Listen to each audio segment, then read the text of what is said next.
దుత్తలూరు గ్రామ సమీపంలో కొండపై వలసి ఉన్న శ్రీ రామలింగేశ్వర స్వామివారిని శివరాత్రి పర్వదినాన్ని పురస్కరించుకుని ఎమ్మెల్యే శ్రీ కాకల సురేష్ బుధవారం స్వామివారిని దర్శనం చేసుకున్నారు. ఆలయ చైర్మన్ కంబం విజయరామిరెడ్డి, ఆలయ అర్చక బృందం పూర్ణాహుతితో ఎమ్మెల్యే శ్రీ కాకల సురేష్ గారికి ఘన స్వాగతం పలికారు. అనంతరం శ్రీ రామలింగేశ్వర స్వామివారికి ఎమ్మెల్యే ప్రత్యేక పూజలు నిర్వహించారు. అనంతరం స్వామివారి తీర్థ ప్రసాదాలు స్వీకరించారు. ఆలయ ప్రాంగణంలో శ్రీ రామలింగేశ్వర స్వామి క్యాలెండర్లను ఎమ్మెల్యే శ్రీ కాకల సురేష్ గారి చేతుల మీదుగా ఆవిష్కరించారు. అనంతరం భక్తుల సౌకర్యార్థం నూతనంగా ఏర్పాటు చేసిన త్రాగునీటి మోటార్ మరియు పైపుల కొలాయిలను ఎమ్మెల్యే ప్రారంభించారు. ఈ సందర్భంగా ఎమ్మెల్యే మాట్లాడుతూ శివరాత్రి పర్వదినాన్ని భక్తులు భక్తి శ్రద్ధలతో నిర్వహించుకోవాలని తెలిపారు. శ్రీ రామలింగేశ్వర స్వామివారిని దర్శించుకోవడం సెంటిమెంట్గా భావిస్తున్నట్లు ఆయన అన్నారు. ఉదయగిరి నియోజకవర్గాన్ని పర్యాటక కేంద్రంగా చేయడమే తమ లక్ష్యమన్నారు. పర్యాటక కేంద్రంలో శ్రీ రామలింగేశ్వర స్వామి ఆలయం కూడా ఉంటుందని తెలిపారు.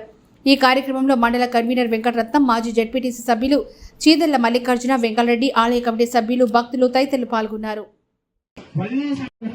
అందరూ కూడా మనస్సులో ఓం నమ శివాయ అని పంచాక్షరి మంత్రాన్ని 5 సార్లు అనుకోండి. మనస్సులోని కోరిక అనుకోండి. ఓం రాజకాంక్షలోకదాభిస్తు ఓం భాగాభ్రష్టాత్మరాజహారాష్ట్ర ప్రముఖాం రజిస్వరస్య కవేవం విధానం బ్రహ్మవదీరాంగ పంచామి జగయరాయ ప్రజాపతీశ్వర. నమస్కారం అండి.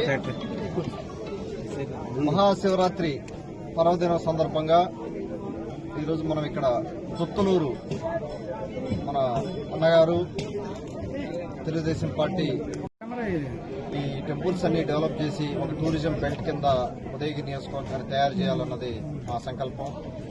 అన్నగారి సహకారంతో ఇంకా ఎన్నెన్నో కార్యక్రమాలతో మనం ముందుకు పోబోతా ఉన్నాం రాబోయే 4 సంవత్సరాల్లో. ఈ రోజున ఇక్కడ ఈ